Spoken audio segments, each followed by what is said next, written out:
अगर आपने किसी एग्जाम के लिए लगातार 2 साल लगाए हैं, आपको वहाँ पे सफलता नहीं मिली। एग्जाम्पल के तौर पे जिन्होंने 12th 2021 में किया था, उनको कुछ समय पहले तक कॉलेज में एडमिशन नहीं मिल रहा था। बड़ा सवाल है, उन बच्चों के 2 साल कहाँ गए, या उन बच्चों के जो ये 2 साल हैं, क्या ये बिग बैंग है? हाँ, ये बिग बैंग है। जी हाँ, नमस्कार। मैं doctor Praveen Mohil, study wellness expert और एनएलपी प्रैक्टिशनर, रूबरू हूँ आपसे एक खास टॉपिक पे। किसी भी सब्जेक्ट के हों, आपने किसी भी शहर के हों, आपने किसी भी कोचिंग से किया हो या सेल्फ स्टडी किया हो, और आपने 2 साल ईमानदारी के साथ, मेहनत के साथ, हार्ड वर्क के साथ लगाए हैं। एक सफलता आपको नहीं मिली है, मगर उससे बड़ी सफलता आपका इंतजार कर रही है। और वो बड़ी सफलता इतनी बड़ी होगी जितनी आपने अभी तक सोची भी ना हो। यकीनन मैं ऐसे बहुत लोगों को जानता हूँ, बहुत सारे ऐसे मेरे सामने उदाहरण हैं जो आपकी स्टेज से गुजरे हैं, जिन्होंने 2 साल लगाए हैं। एक ज़माना था जब 2 साल के बाद कॉलेज में एडमिशन नहीं होता था, और कुछ बच्चे डर जाते थे कि भाई 1 साल तो हमने खराब कर दिया, अब अगला साल नहीं लेंगे, और वो कॉलेज में चले जाते थे। और फिर अगला 1 साल उनका दुविधा में गुजरता था, कभी कोचिंग जाएं, कभी कॉलेज जाएं। मगर इस बार इस नए नियम से ये एक बहुत बड़ा मैसेज आया है कि ये वास्तव में एक बिग बैंग है। और इस 2021 वाले स्टूडेंट, चाहे वो मैथ के हैं, बायो के हैं, एग्रीकल्चर के हैं, और वो आज कॉलेज में आ रहे हैं 2 साल की प्रिपरेशन के बाद, उन बच्चों को सबसे पहले कॉन्ग्रेचुलेसन, मेरी तरफ से बहुत बहुत बधाई कि आपके लिए एक नया नियम आया और आपका कॉलेज में एडमिशन हो रहा है। ये बात मैं इसलिए कह रहा हूँ कि जब बच्चों के पास ये मैसेज पहुँचा, जब बच्चों को पता चला कि हमारा एडमिशन हो सकता है, जब एडमिशन के लिए आए, तो उनके चेहरे की मुस्कान और उनके चेहरे की खुशी इतनी अलग थी कि उसका वर्णन नहीं किया जा सकता। कुछ बच्चों ने कहा कि हम तो उम्मीद छोड़ चुके थे। कुछ पेरेंट्स ने कहा कि हमने तो सोच लिया था कि अब एडमिशन तो होगा नहीं, अब क्या करेंगे? और अलग-अलग सेंटेंस सुनने को मिलते हैं और सुनने को मिले हैं। दूसरी बात की बधाई इस बात के लिए भी कि आपकी नई बिगिनिंग है, एक नई शुरुआत है। और तीसरी बात कि आप फुल ऑफ स्टडी सिटिंग है, यानी कि आपके पास जो बैठ के पढ़ने की कैपेसिटी है वो बहुत ज़्यादा है। बहुत ज़्यादा है, यानी कि 2 साल लगातार मेहनत करना कोई छोटी बात नहीं होती है, और आपने सब कुछ भुला के मेहनत की है, और ये बहुत बड़ी चीज़ है।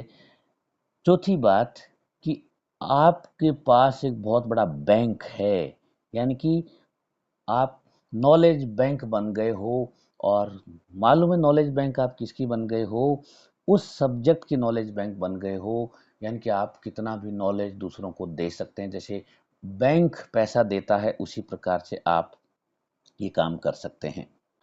मैकेनिज्म ये है कि 2 साल यानी कि 365 दिन, यानी कि 365 इंटू 24 आवर, यानी कि नीट और इंजीनियरिंग के बच्चे जो कंपटीशन की तैयारी करते हैं, वो 24 घंटे तैयारी करते हैं। यानी कि जब वो सोते हैं तब भी उनके दिमाग में वो सवाल चल रहे होते हैं, वो कंसेप्ट चल रहे होते हैं। ऐसा मेरा अपना अनुभव है, आपका अनुभव अलग हो सकता है। और ये सारा नॉलेज, ये आप और मैं हैं, यानी कि वो स्टूडेंट है जिसने 2 साल बिग बैंग किया है, जिसने 2 साल मेहनत की है, और ये उसका कंप्यूटर है। इस कंप्यूटर में जो यहाँ पे आयताकार, इस कंप्यूटर में सारा नॉलेज आ गया है ये। अब सवाल है कि साहब ये नॉलेज आया मगर यहाँ मिला कुछ भी नहीं। मिला कुछ भी नहीं, यानी कि नीट में नहीं हुआ, इंजीनियरिंग में नहीं हुआ। घबराइएगा नहीं। एनएलपी क्या कहती है, यानी कि माइंड का साइंस क्या कहता है, मैं उसकी बात कर रहा हूँ। और जो कंसेप्ट मैं शेयर कर रहा हूँ उसको आप गूगल भी करिएगा, आपको इसका आंसर मिलेगा। तो यहाँ पे हमने यूँ समझो कि हमने अच्छे सीड डाले, यानी कि बीज, हम बहुत अच्छा बीज लाए, बेहतरीन बीज लाए। जैसे आपने बहुत अच्छी कोचिंग ली, आपने बहुत अच्छी बुक्स पढ़ी, बहुत अच्छे मल्टीपल क्वेश्चन को सोल्व किया, उनको आप ऐसे मानिए कि वो बीज हैं, सीड हैं। और वो बीज आपने, आपका जो माइंड है वो आपकी बेस्ट सोइल है, यानी कि बहुत अच्छी उपजाऊ मिट्टी है, ऐसा समझें। और इस उपजाऊ मिट्टी में आपने बीज डाले थे, लगातार 2 साल डाले, मगर वो फसल नहीं हुई। अब हो सकता है फसल इसलिए ना हुई हो कि उस समय बारिश ना हुई हो, या फिर उस समय उन प्लांट्स को लाइट ना मिली हो, या कोई और रीजन। वो रीजन आपको पता है। क्या रीजन रहा, ये मैं लेमन लैंग्वेज में बात कर रहा हूँ। हो सकता है फसल को पानी ना मिला हो, फसल को लाइट ना मिली हो, या फसल के कोई कीड़ा लग गया हो, कुछ ऐसी बात हुई जो नहीं होनी चाहिए थी, मगर यहाँ हो चुकी है। अभी इतिहास बन चुका है, ये गेम ओवर हो गया है। मगर अब आप आ चुके हैं कॉलेज में, आप उस चीज़ से बाहर आ चुके हैं, यानी कि ये सारे फैक्टर हटेंगे और ये बेस्ट सोइल आपको बेस्ट क्रॉप देने वाली है, बहुत अच्छी बेहतरीन फसल देने वाली है। आपकी ज़िंदगी में बहुत अच्छे अच्छे रिजल्ट आने वाले हैं। अब आप एक से एक बढ़ के रिकॉर्ड को ब्रेक करने वाले हैं। आप यहाँ के टॉपर हो सकते हैं, आप बेस्ट जॉब को प्राप्त कर सकते हैं, आप बेस्ट रिसर्चर बन सकते हैं। असीम संभावनाएं हैं, यानी कि मिट्टी हमारी बेहतरीन है और बीज हमारा बेहतरीन है, और यहाँ पे पानी, लाइट और देख रेख सब कुछ बेहतरीन हो चुका है अब, क्योंकि आप अब कॉलेज में आके उन अनुभवी हाथों में हैं, उन अनुभवी लोगों में हैं जिनको पढ़ाते पढ़ाते किसी को 25 साल हो गए हैं, किसी को 30 साल हो गए हैं, और आप उस जनरा में हैं, आप उस एरा में हैं। आप इंडिया के क्या, वो दुनिया के किसी भी प्रोफेसर से आप बात कर सकते हैं, किसी भी प्रोफेसर को आप फॉलो कर सकते हैं। ये इंटरनेट की मेहरबानी है, ये गूगल से आप कहीं से भी कनेक्ट हो सकते हैं। तो ये था हमारा मैकेनिज्म जिस बेस पे मैं बात कर रहा हूँ, और इसको आपको सर्च करना हो तो आप ह्यूमन जीनोम प्रोजेक्ट की फाइंडिंग को पढ़िएगा, और बहुत सारी बुक्स हैं, अगर आप कमेंट में लिखेंगे तो मैं ऐसी बुक्स आपको दे दूंगा जहाँ जहाँ से इस कंसेप्ट को आप रिकन्फर्म कर सकते हैं। जो मैं बात कर रहा हूँ इसके पीछे रीजन क्या है, कंसेप्ट क्या है। पहला कंसेप्ट है, ये हमारा जो इंडियन कल्चर है, जो हमारी भारतीय संस्कृति है, भारतीय सभ्यता है, वहाँ से लिया गया है। और ये आपको आपके गांव में, आपके शहर में आपको हर कहीं मिलेगा। एक लाइन है कि मेहनत कभी बेकार नहीं जाती, मेहनत कभी बेकार नहीं जाती, और इसका लंबे समय में बड़ा रिटर्न मिलता है। ये एक प्रकार का लॉन्ग टर्म इन्वेस्ट है। 2 साल 365 दिन इंटू 24 आवर, यानी कि 12 घंटे 18 घंटे पढ़ाई, क्या छोटी बात समझते हो? ये बहुत बड़ी बात है, ये बहुत बड़ा इन्वेस्ट है। तो इसको याद रखिएगा कि ये आपकी 2 साल की मेहनत है, आपने बहुत बड़ा इन्वेस्ट कर दिया है, और आपकी पीढ़ी, यानी कि आपके घर वाले और आपकी आने वाली पीढ़ियों के लिए आपने अथाह संपत्ति इकट्ठी कर दी है। वो आराम से एंजॉय करके उस चीज़ को काम में ले सकते हैं। दूसरा कंसेप्ट कि you are 2 year senior in hard work और एक्सपीरियंस, यानी कि आप, आपके साथ जो दूसरे बच्चे हैं जिन्होंने 24 के अंदर 12th किया है, आप उनसे नॉलेज में, हार्ड वर्क में, यानी कि आपका हार्ड वर्क 2 साल ज़्यादा है, आप सीनियर हो गए हैं, आपके पास स्टडी का 2 साल का ज़्यादा एक्सपीरियंस है। और इसको ऐसे समझें, फील लाइक सैलरी, यानी कि एक इंसान जो आज नौकरी पे गया है, एक दूसरा इंसान जो 2 साल से वहाँ पे काम कर रहा है, सोचिए सैलरी ज़्यादा किसको मिलेगी? आप कहेंगे कि साहब 2 साल से जो कर रहा है उसको ज़्यादा मिलेगी। यूँ समझें कि एक मोटरसाइकिल का मैकेनिक है जिसने आज ही काम शुरू किया है, आज ही दुकान पे आया, एक तो वो है, एक वो है जिसने 2 साल से वो वहाँ मैकेनिक है। तो आप कहेंगे कि 2 साल वाला ज़्यादा अर्न करेगा, ज़्यादा रिजल्ट देगा, ज़्यादा अच्छा काम करेगा। तो बिल्कुल ऐसे ही कि you are 2 year senior in hard work, in experience, feel like salary और वर्क एक्सपीरियंस में। तो आप 2 साल आपके यहाँ पर भी काम आ रहे हैं। और नेक्स्ट पॉइंट है हमारा, नेक्स्ट कंसेप्ट है, यू आर रेस्पॉन्सिबल स्टूडेंट। आप एक जिम्मेदार नागरिक हैं, जिम्मेदार विद्यार्थी हैं, तभी तो आप यहाँ कॉलेज में आए हैं, तभी तो आपने कॉलेज में फॉर्म भरा है। वरना छोड़ के किसी भी डिप्रेशन में जा सकते थे, किसी एंजाइटी में जा सकते थे, और बहुत सारी चीज़ें हैं जो मैं नहीं जानता हूँ। आप यंग हैं, आप स्टूडेंट हैं, आप ज़्यादा जानते हैं, मगर आपने स्टडी का दामन नहीं छोड़ा। आपके अंदर आज भी लालसा है, आज के अंदर आज भी जज्बा है पढ़ने का, यानी कि यू आर रेस्पॉन्सिबल स्टूडेंट। और एक कहा जाता है हिसाब पाई पाई का, यानी कि अब हमें इस 2 साल की मेहनत का पाई पाई का हिसाब करना है। इसका मतलब सीधा सा है कि अब जो 2 साल हमने मेहनत की है उसका रिटर्न हमारे पेरेंट्स के पास जाना चाहिए।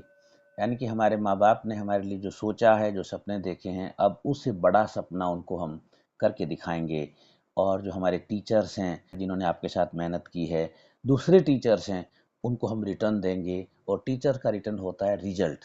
जब हमारे बच्चे कामयाब होते हैं, मैं भी टीचर हूँ, जब हमारे बच्चे सक्सेस होते हैं, कामयाब होते हैं, तो हमें बहुत खुशी मिलती है, वो हमारा रिटर्न होता है। आपके पास मिस्टेक्स का भी बहुत बड़ा अनुभव है, तो अब हमें उन मिस्टेक को हमारे पेरेंट्स के साथ मिलके और हमारे टीचर के साथ मिलके पाई पाई का हिसाब करना है। यानी कि जो गलतियां हमने वहाँ 2 साल में की थी, उन गलतियों को अब ठीक करना है।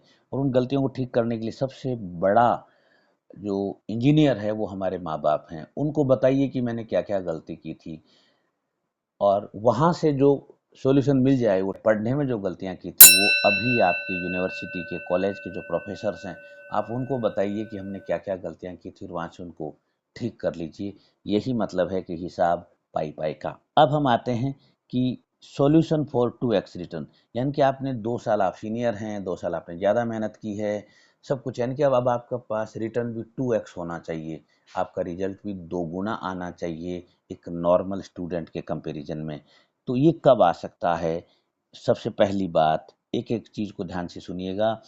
Maintain study habit up to 50%, यानी कि आपकी जो पढ़ने की आदत है, यूँ समझो कि अगर आप 18 घंटे पढ़ते थे तो कम से कम 9 घंटे अब पढ़ना है, ज़्यादा नहीं पढ़ना, 50% पढ़ना है। Plus other activity like college games, cultural activity, और जो भी आपकी हॉबी है, यानी कि 9 घंटे हम उसको देंगे। या फिर मान लो आप 12 घंटे पढ़ते थे तो 6 घंटे पढ़ाई को देंगे, प्लस 6 घंटे दूसरी चीज़ों को देना है। रिलैक्स रह के काम करना है, आधा समय पढ़ाई का, आधा समय मौज मस्ती का। और मौज मस्ती, आप जब 2 साल आप वहाँ रहे हैं तो आपको पता है कि आपकी मौज मस्ती क्या है। फुल्ली डेडिकेशन, आपको अब सही समय है कि आपको अपने पेरेंट्स के प्रति फुली डेडिकेटेड हो जाना है। फुली डेडिकेटेड का मतलब है कि जो आपके पेरेंट्स चाहते हैं, जो आपके पेरेंट्स आपसे उम्मीद करते हैं, आपको वो सब करना है पढ़ाई के साथ। क्योंकि घर वाले कभी नहीं कहेंगे कि आप पढ़ाई मत करो। और सवाल है कि कई बार बच्चे पूछते हैं सर हमें पता कैसे चलेगा? बी ए गुड बेटा और बेटी फ्रॉम होम, यानी कि आप घर से बहुत अच्छे बच्चे हैं, ओबेइंग बच्चे बन गए हैं, एक अच्छी बेटी बन चुकी हैं, अच्छा बेटा बन गया है, तो समझो कि आपका फुली डेडिकेशन है। अगर घर से शिकायतें आ रही हैं तो वो गलत हो सकता है। नेक्स्ट पॉइंट हमारा है कि find A best mentor in your college. ये बहुत बड़ा पॉइंट है, इसको ध्यान से समझिएगा। आपको आपकी कॉलेज में एक सबसे अच्छा टीचर, मेंटोर ढूंढना है, जिनसे आप करियर की बातें शेयर कर सको, आपकी जो प्रॉब्लम्स हैं उनको साझा कर सको, आगे आपको क्या बनना है वो उनसे पूछ सको। क्योंकि आपके कॉलेज के जो प्रोफेसर्स हैं वो बहुत ही लर्नेड हैं, उनके पास बहुत बड़ा ज्ञान है। अगर आप गूगल से कोई चीज़ लेते हैं, यूट्यूब से कोई चीज़ लेते हैं, तो आपके जो एक बेस्ट मेंटोर है उनसे शेयर करिए कि गूगल पे हमें ये जानकारी मिली है, सर या मैडम ये क्या सही है? तो ये बहुत ज़रूरी पॉइंट है। और यहाँ पे एक कॉलेज ऐसी चीज़ है कि जहाँ पे आपको फ्री में मेंटोर मिल जाते हैं, और इतने अच्छे मेंटोर मिल जाते हैं कि आपके ज़िंदगी भर की तमाम प्रॉब्लम्स को वहाँ पे आप साझा कर सकते हैं, कॉन्फिडेंशियल रहते हैं, और बहुत ही फ्रेंडली बिहेव होता है, और बहुत ओपन बिहेव होता है। नेक्स्ट पॉइंट बहुत इंपॉर्टेंट पॉइंट है, find and follow. Find and follow, ढूंढिएगा फिर उसको फॉलो करिएगा। किसको? ए लेबोरियस सीनियर, ऐसा सीनियर जो बहुत मेहनती हो, या फिर मेरिटोरियस हो, वो सीनियर आपका मेरिटोरियस होना चाहिए। और सिंपल भाषा में लाइक रियल ब्रदर और सिस्टर, यानी कि आपकी जोड़ी ऐसी बन जाए कि जैसे आप सगे भाई हैं या आप सगी बहन हैं। यूं लगे आपको कि ये आपका जो सीनियर है वो सगा भाई से भी ज्यादा हो गया है, या ये आपकी सीनियर है वो आपकी सगी बहन से भी बड़ी हो गई है, यानी कि वो सगी बहन जैसा ट्रीट कर रही है या सगा भाई जैसा ट्रीट कर रहा है, तो समझिएगा कि आप सही जगह पे पहुंच गए हैं। ये चीज़ सिर्फ कॉलेज में मिलती है, बाकी कहीं देखने को नहीं मिलती। और कॉलेज में अगर ये चीज़ नहीं मिली तो समझना कि आप कोई चीज़ चूक रहे हो, कोई चीज़ आपसे छूट रही है। और लास्ट पॉइंट, आपने बहुत मेहनत की है, बहुत सीटिंग की है, हो सकता है आपकी बॉडी में कुछ वेट लॉस हो गया हो या वेट गेन हो गया हो। कीप बॉडी फिट, यानी कि आपकी जो पर्सनैलिटी है, फिटनेस है, वो एकदम परफेक्ट होनी चाहिए। यानी कि ना आपका ओवर वेट हो, ना आपका लोअर वेट हो, और कोई चीज़ ऐसी नहीं होनी चाहिए, एकदम परफेक्ट टकाटक, जिसको अपन कहते हैं कि लगना चाहिए कि ये यंग हैं, ये बच्चे हैं, ये कॉलेज के बच्चे हैं, ये स्मार्ट बॉयज़ हैं, स्मार्ट गर्ल्स हैं, लगना चाहिए कि परफेक्ट है। वो आपको करना है। हाँ, इस वीडियो से जुड़ा आपका कोई भी डाउट है तो इस मेल आईडी पे मुझे आप मेल कर देंगे, तो मैं अगला वीडियो के माध्यम से आपका सवाल का या डाउट का आंसर दे दूंगा। मुझे अच्छा लगेगा अगर आप सवाल पूछेंगे तो। हाँ, वीडियो आपको अच्छा लगा हो तो लाइक कीजिएगा और किसी के दोस्त की मदद के लिए शेयर कीजिएगा। Wish you all the best. Thank you very much.